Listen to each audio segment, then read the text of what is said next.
Hi guys, quick demo natin sa inyo itong Fortuner Q model. So ito galing pang Tarlac, so malalayo pa talaga yung province. So ito 1 hour lang natin sinet up. Medium setup ito. So medyo marami tayong ginagawang block ngayon. So baka yung mga block units ngayon na lumalabas. So yan, titignan nyo yung side view. Ginawa natin sa Fortuner, poging-pogi na. So block on block yung ginawa natin dito. So kung may Fortuner kayo na block, ito yung maganda nating setup. Yan, 1 hour lang. Basta nakapag-reserve kayo ng parts. 1 hour, tapos na natin siya. We'll go through the details nito. Na in-depth details nito sa loob. Tapos sa likod, no? Wapo. Rear seal, bumper lights, trunk LED, LED lights. So medium setup ito. So depende sa budget yung pogi ng pagkakasetup. Ito medium na to, maganda na yung labas nito. Tsaka yung loob nito, full functional product na nakakabit. Tapos sequential lights. Pakita natin sa iyo. So yung harap nito, guwapo na. For the medium setup, yun, guwapo, 'di ba? Naka DRL, naka projector fog light. So lakas ng ilaw niyan. So ito, inuna natin. Nilagyan natin siya ng skid plate. Yan, both on kit.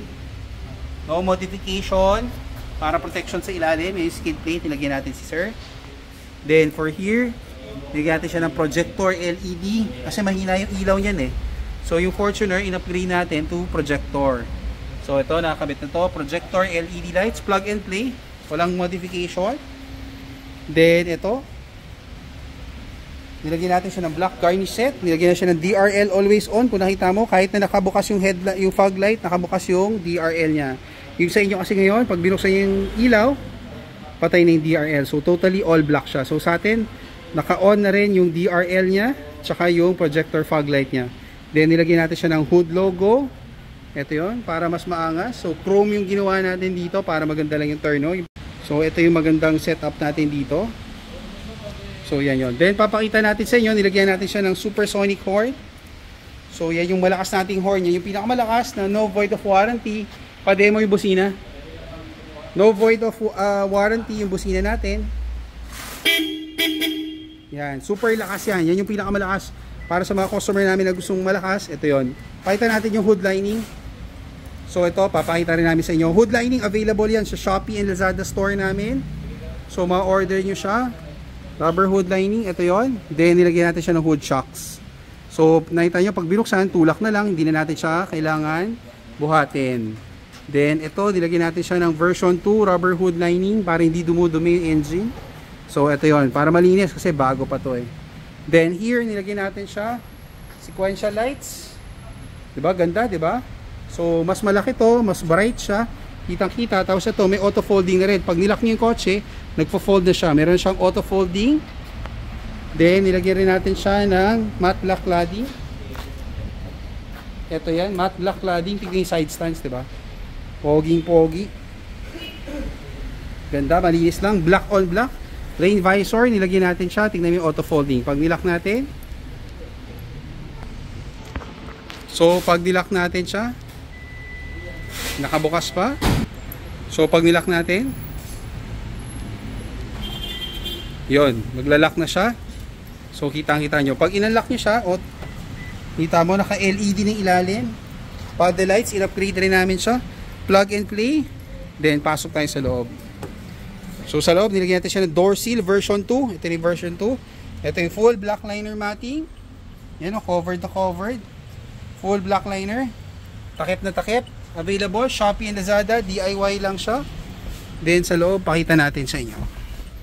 So ito, pag nasa loob ka ng kotse.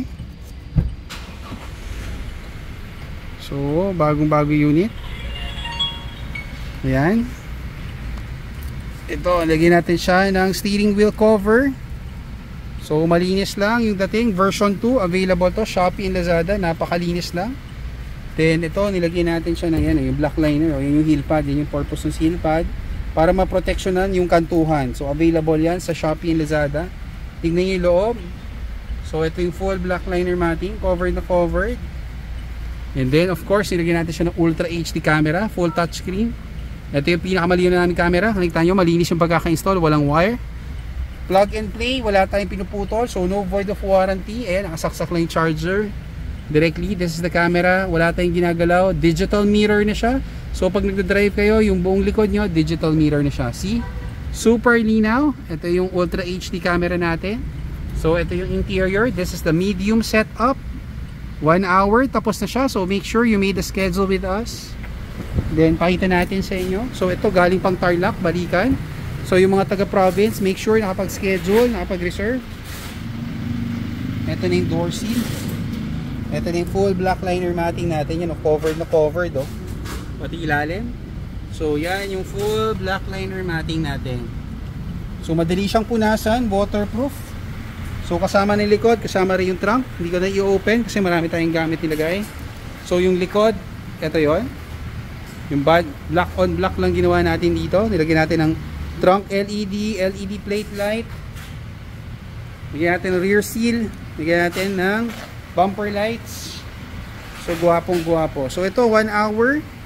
Done na siya. So ito yung mga galing province. Make sure nakapag-schedule kayo sa amin para pagdating nyo siguradong available na yung mga items na ikakabit natin. So 1 hour, we're done with the car. Pogi, diba? So black on black, mataang maangas. So pag nagdadrive ka, kung na-imagine mo, ganito yung Fortuner nyo pag nakikita nyo sa paradahan. Yung tapang, guwapo. Ito yon. So in-upgrade na natin siya, yung mga ilaw, ganda, diba? So naka-projector na. So super linaw yan sa gabi. Installation 1 hour. Send us a message sa Facebook, JC Garage.